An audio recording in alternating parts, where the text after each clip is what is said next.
Big Bangs again.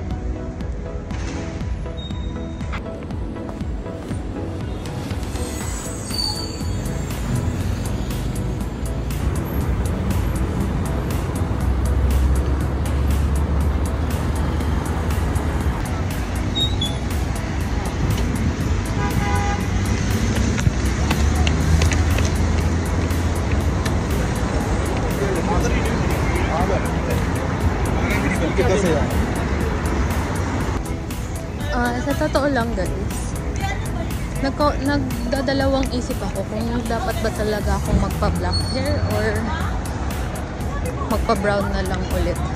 Kasi madaming nasasayangan sa buhok ko. Even nasasayangan ako sa buhok ko. Pero kasi napaka high maintenance kapag nagpapakulay ka ng buhok. Like kagaya nito. Dito brown, tapos yung roots niya itim na. Ang pangit tignan. Nakakatsaka siya.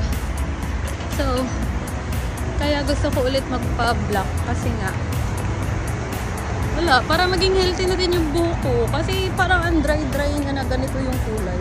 Oo, maganda siya, pero parang ang dry tignan. Anyways, sure ako mababaguhan ako sa mukha ko. Kasi matagal na din akong hindi masyado talagang nagba-black. Check.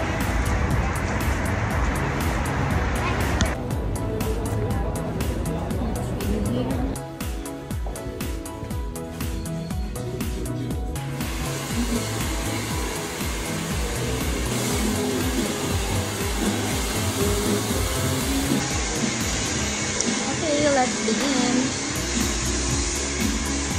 Pati yung nandito. Ayaw niya kulayin yung buhok ko ng black.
I'm now done.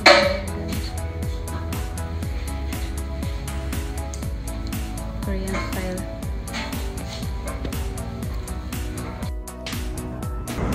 Huh?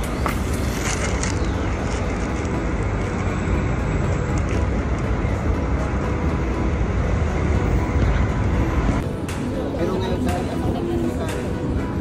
ang balita ko, yung bibigay ng